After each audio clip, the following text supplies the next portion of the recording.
তাকে slow poisoning করেছে।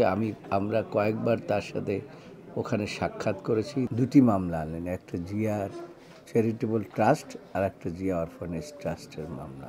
আদালতের দ্বারে দ্বারে এবং সরকারের দ্বারে দ্বারে অনেক ঘোরাঘুরি করেছি, কান্নাকাটি করেছি। সেই সময় আদালত স্বাধীনভাবে তাদের দায়িত্ব পালন করতে পারে নাই। সরকার যেভাবে বলতো সেভাবেই বিচার কার্য পরিচালনা করত। ১/১১-র সময় সরকার প্রাথমিক অবস্থায় বেগম খালেদা জিয়াকে রাজনীতির থেকে মাইনাস করার জন্য সর্বপ্রকার চেষ্টা করেছিল। তাকে দেশের বাইরে পাঠাবারও চেষ্টা করেছিল।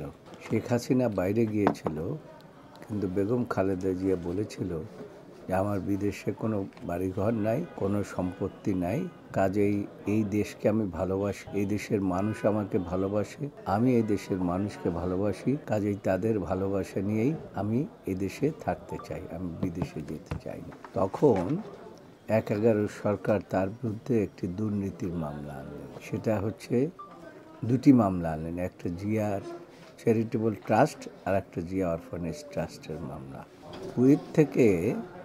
কুয়েতের আমির একটি চেক দিয়েছিলেন এবং সেই চেক দিয়ে জনসেবামূলক প্রতিষ্ঠান করার জন্য বলেছিলেন, এবং সেই পরিপ্রেক্ষিতে চেক আসার পরে এখানে দুইটা প্রতিষ্ঠান হয়েছে, একটা জিয়া চ্যারিটেবল ট্রাস্ট আর একটা জিয়া অরফানেজ ট্রাস্ট। এই ট্রাস্ট দুইটি যখন গঠিত হয় তখন এই টাকাটা নিয়ে প্রশ্ন ওঠে যে এই টাকাটা কোথায় যাবে।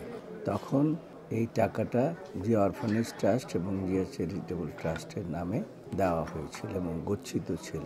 অথচ এটাকে প্রাথমিকভাবে তারা চেষ্টা করেছে যে বেগম খালেদা জিয়া আত্মসাৎ করেছে, প্রাথমিকভাবে পারে নাই। পরবর্তীতে একজন তদন্ত অফিসার আনলেন, আবুল কাহার আকন্দ। তাকে বিএনপি সরকারের সময় তাকে তার দুর্নীতির কারণে তাকে বরখাস্ত করা হয়েছিল। তিনি এসে একটি চার্জশিট দিলেন এবং চার্জশিট দিয়ে বললেন যে এই টাকাটা বেগম খালেদা জিয়া জিয়া অরফানেজ ট্রাস্টের নামে এবং জিয়া চ্যারিটেবল ট্রাস্টের নামে আত্মসাৎ করেছে। অথচ আমরা ডিফেন্সের পক্ষ থেকে যখন এই মামলাটা আলিয়া মাদ্রাসায় ট্রান্সফার করলো হিয়ারিংয়ের জন্য, কোনো নর্মাল কোনো কোর্টে করে নাই, সেখানে কোনো ইনগ্রেডিয়েন্ট ছিল না বেগম খালেদা জিয়াকে সাজা দেওয়া। আমরা বলেছি যে টাকার কথা বলা হচ্ছে সেই টাকা এখন কয়েক গুণ বৃদ্ধি পেয়েছে। যে তিনি অসুস্থ, তাকে বাইরে চিকিৎসা দরকার। বেগম খালেদা জিয়া খুবই তার লিভার সিরোসিস ইত্যাদি বিভিন্ন রকম রোগে আক্রান্ত, তাকে বাইরে যাওয়ার সুযোগ দেন। আমরা আদালতের দ্বারে দ্বারে এবং সরকারের দ্বারে দ্বারে অনেক ঘোরাঘুরি করেছি, কান্নাকাটি করেছি, কিন্তু তাকে বাইরে যেতে দেওয়া হয়নি।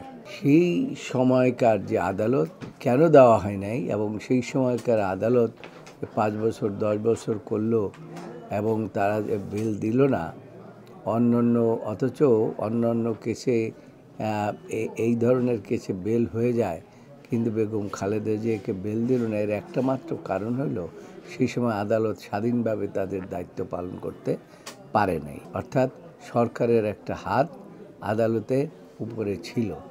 সরকার যেভাবে বলতো সেভাবেই বিচার কার্য পরিচালনা করত, একেবারে নিম্ন আদালত থেকে আরম্ভ করে সর্বোচ্চ আদালত পর্যন্ত। আমরা সর্বোচ্চ আদালতে অ্যাপিল করেছি। সেই সময় আমাদের কোনো রকম কোনো বেল দেয়নি।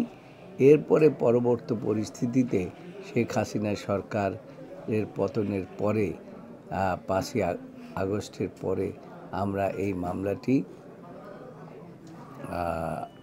আমরা আপিল বিভাগে শুনানির জন্য এনেছিলাম এবং সেই শুনানি বিগত 4 দিন পর্যন্ত শুনানি হয়েছে। আমাদেরকে শুনেছে, সরকার পক্ষকে শুনেছে, দুদকের পক্ষকে শুনেছে। উভয় পক্ষকে শুনে আদালত সমস্ত সাক্ষী প্রমাণ কাগজপত্র সব কিছু পুঙ্খানুরূপে পরীক্ষা করে এই 4 দিন শুনানির পরে আজকে সেই আদালত জাজমেন্ট দিয়েছে। জাজমেন্টের মূল পার্টটি আমাদেরকে শুনেছে, বলেছে অ্যাপিল অ্যালাউ করা হলো এবং যারা অ্যাপিল করে নেয় তারেক রহমান সহ অন্যান্য সকলে তাদেরকেও খালাস দেওয়া হলো, বেগম খালেদা জিয়াকে খালাস দেওয়া হলো এবং যারা অন্যান্য যে সমস্ত আপিল আছে সেগুলোও অ্যালাউ করা হলো, বেগম খালেদা জিয়ার মামলার বিষয়ে অ্যালাউ করা হলো। এই জন্য আমরা বলেছি যে আদালত এখন স্বাধীন এবং স্বাধীনভাবে দায়িত্ব পালন করেছে, অর্থাৎ নূতন সূর্যের মধ্যে আমরা আলো দেখতে পাচ্ছি।